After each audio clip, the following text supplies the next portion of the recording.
Good afternoon, and I want to thank everyone for tuning in today.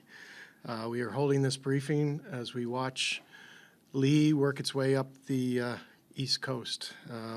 Before I begin, I want to say that we understand hurricane season brings a lot of stress to some people and more to others, especially after Fiona and Dorian in our recent years.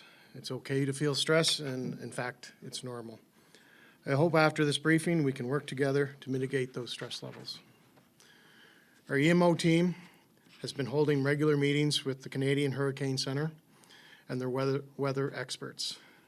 So far, it is too early to tell exact path of the storm. What we do know that the signs are pointing to some rain and some wind this weekend. Current forecasts indicate that Saturday and Sunday, Islanders will see heavy rains at times, close to 50 milliliters when all said and done. Winds ranging between 60 and 80 kilometers an hour, and potential storm surge around our coastal areas. With the information that we've received from the experts so far, it is clear this will not be anything like Fiona or Dorian. But we must stay sensible and be prepared for whatever comes our way. For that reason, as of 8 a.m. this morning, our EMO team went into Level 1 activation. Level 1 simply means that we are in enhanced monitoring, and Nick will be able to explain more to that. It is not unusual for us to enter a Level 1, especially as storms enter our region. Over the next few days, until Lee passes, we will continue to work with government and local organizations on preparing for whatever comes our way. In working with Minister Lance and his department, I can confirm that additional shelter beds have been created in Montague and Charlottetown. Bedding supplies, food, and water will be provided. Hours of operation will be dependent on the track and severity of the storm. Locations are Montague, Center Point Street, 4 Brock Street, Charlottetown Murphy's Community Center, 200 Richmond Street. As we continue to plan, we ask that Islanders also take some time to think how the storms like this impact their households. With high wind gusts, do you have the ability to cause damage and power outages? Think of what needs to be done around your home and for your loved ones. For myself, taking in the lawn furniture, making sure everything is strapped down around my barns, making sure the generator is ready and safely in place for my cows. My point is that everyone has a different things to think about, and there's no one size fits all. But it is important to think about what you need to do in advance. We will continue to post updates on whatever we can over the next few days, whether it be through official social media, through announcements like these. We ask Islanders to keep eyes open for updates. Listen to the experts. The Canadian Hurricane Centre, Environment Canada, PEI Public Safety pages, radio stations, media, and trusted weather experts are all great resources. I want to thank everyone for their commitment and efforts on keeping Islanders safe. And with that, I'm going to pass this over to the Director of Emergency Management. Thank you, Minister. I want to start by outlining exactly what we have planned through the Emergency Measures Organization. While I'm relatively new to this role, there's been a significant amount of work done since this time last year. At EMO, we play a large role in bringing experts together when an emergency arrives. It really is a team effort, and it involves various government departments, federal, provincial, municipal, as well as community partners and emergency response stakeholders. Since the beginning of hurricane season, our office has been holding regular meetings with Canadian Hurricane Centre.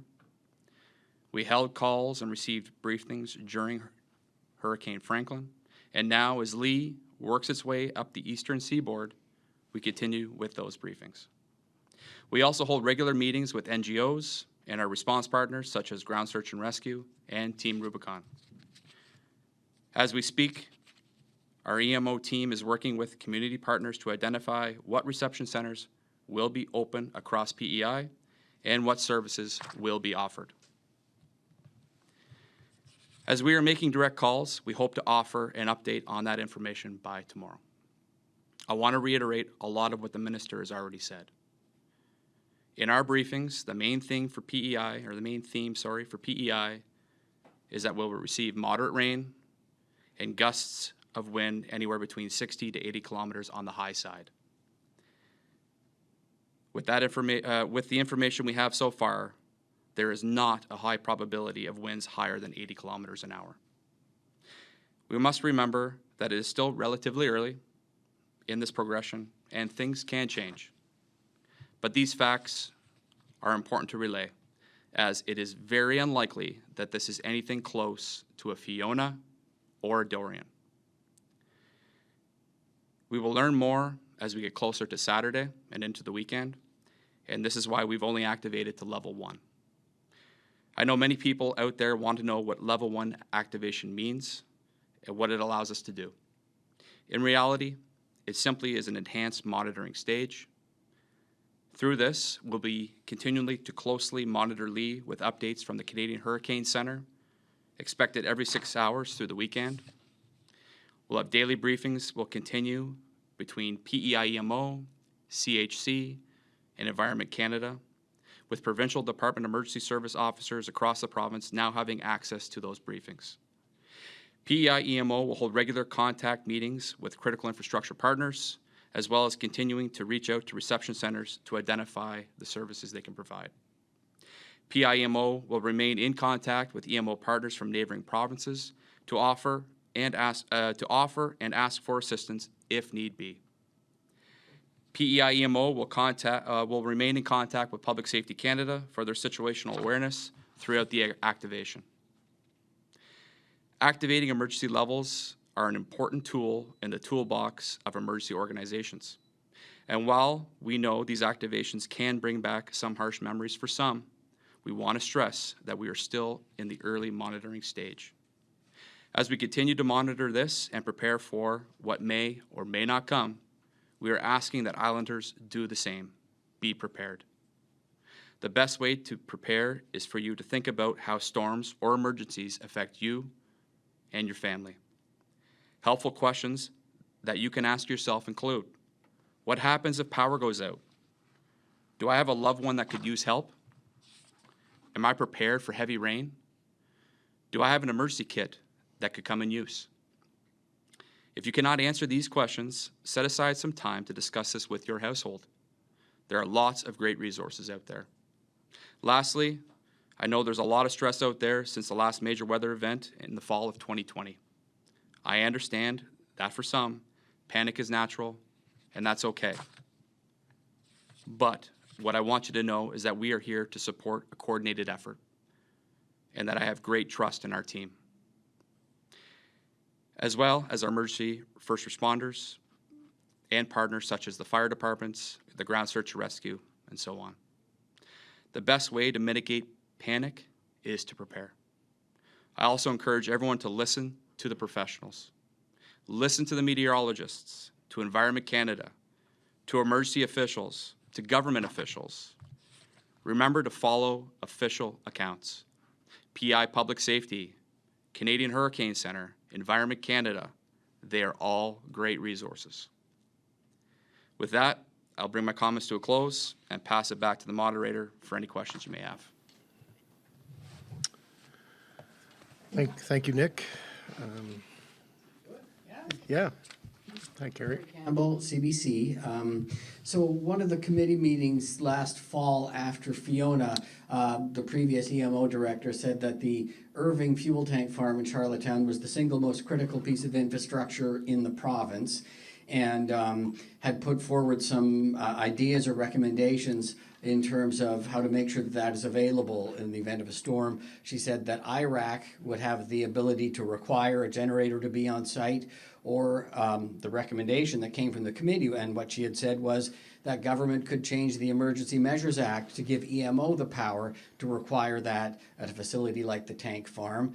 It doesn't seem that that has been done. We have been asking, I know this week, both of you gentlemen, whether there's a generator on site, and haven't actually got a definitive answer on that. And last night from Irving Oil, we got an answer which was not definitive. So I guess this is a two-part question. Is there a generator on site? And then secondly, it seems like the steps have not been taken by government to require that there be a generator on site there at all times, so why not?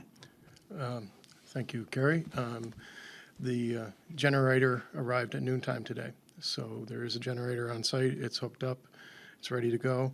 The EMO officials from Irving Oil are coming over tomorrow to meet with Nick and his staff to go over some other issues, but that's your confirm. I can confirm the generator's here.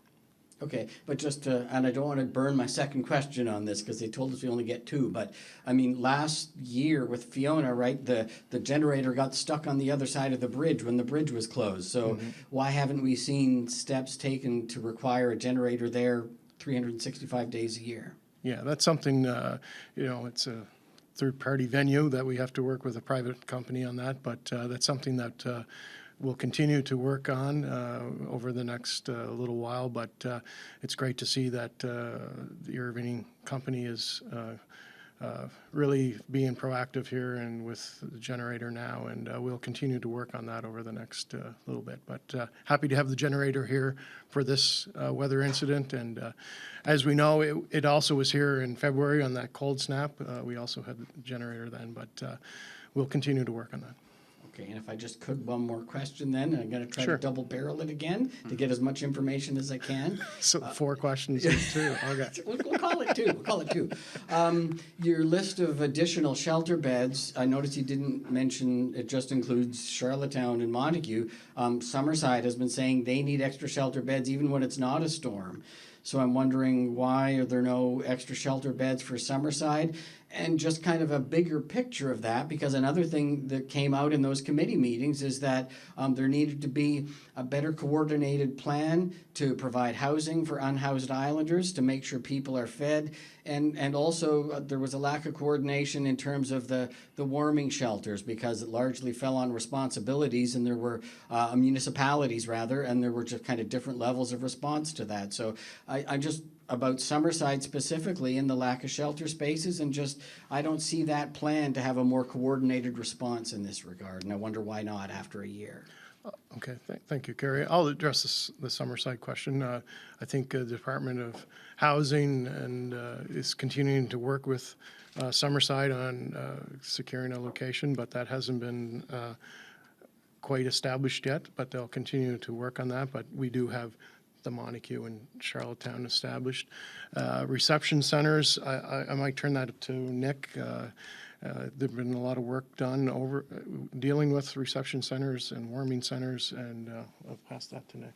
Yeah, in terms of reception centers, I can tell you right now that our staff are diligently going out and contacting them one by one, and we're making sure that we're prepared and we're be able to offer services to islanders across the island if need be. So we are making sure that we reach out one by one by the telephone, the old school way of doing things, making sure it's getting done. And we're making sure that, one, are they going to be available, be open for people, and also what kind of services they can offer islanders if need be. Stu Neatby here from The Guardian. I suppose this could be a yes or no question. There were a number of issues in Charlottetown in particular of provincially owned seniors buildings that didn't have a generator, ran out of power, and thus a vulnerable population was essentially in a bit more of a vulnerable situation. So can you tell me yes or no if all of the provincially owned buildings in the Charlottetown area now have a generator? Are they equipped with a generator? They're not all equipped with a generator, but the ones that can be equipped with a generator have been. Department of Housing has been working with the residents of the buildings that don't. Everyone's been notified on what is going to be required of them and what's going to be available for them. There's going to be portable generators available for those facilities that don't have a permanent generator. So there will be at least one or two areas in the buildings that will have some sort of power or electricity for those residents. And it's a very coordinated effort to make sure there's teams put in place for each building. So there's a lot of work that has been done on that to establish that everybody can be looked after and remain safe. I guess as a follow, just in terms of general guidance, I mean, is it the recommendation of either public safety or EMO during the days in which the storm is expected to have the greatest impact, let's say Saturday, Sunday, for people to stay off the roads? Like, is the recommendation for people to not be moving about, I guess, during the storm? I'll pass that to you. Yeah, I think that's a little early to decide on that time. We're still early we're, like we said, we're in the monitoring phase. The storm could change in any direction. It might not come at all. And so right now, I think that's a little premature at this time to make any type of a decision on that. But as we start getting closer to the storm, then that's something that we can definitely look at, and it may be a possibility, might not be. Good, thank you. Jocelyn Lloyd. Hello. Hello? Hi there. This may be a little bit of an esoteric question, but I was directed to come here and ask it. So how do we as media, can you guys hear me? Yep. Yes, yes. Okay. How do you as government and we as media get the public to take extreme weather events and other emergencies seriously without like overwhelming or panicking people, causing them to tune out? That's a good question. That's why we're here today, and we're trying to be a calming figures here today, just to mitigate any stress that you might have, anxiety. I have the professional in the room, and maybe Nick, you can address that a little better. For us, I think the biggest part is we're talking about don't panic. Be prepared. Be prepared for anything. But at this time, for us, it's a responsibility not only of us to make sure we give the general public all the information possible so they can make informed decisions, but it's also the responsibility of the media to make sure that they're giving the proper information and not doing it, for lack of a better word, clickbait, where some people are doing. So really listen to the experts. Like I said, follow the official websites, follow Canadian Hurricane Center, follow Public Safety Canada. EMO has lots of resources online as well that you can follow as well. There's a ton of information out there. Make sure that you're informed and be prepared.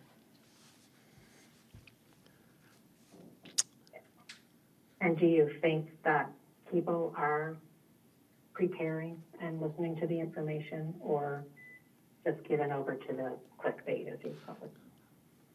Of course, people take this seriously. I think there's a lot of people that, and we've mentioned it here today, that have had some serious, stress from 2022 based on Fiona. So I think people are really looking for as much information as possible that's reliable, and that's why we're here today, to make sure that we give people the information they need so they can make a responsible decision and be prepared. Thanks. Thank you. That is all the questions we have for today. Excellent. Thank you, everyone, and be prepared and stay safe. Thank you.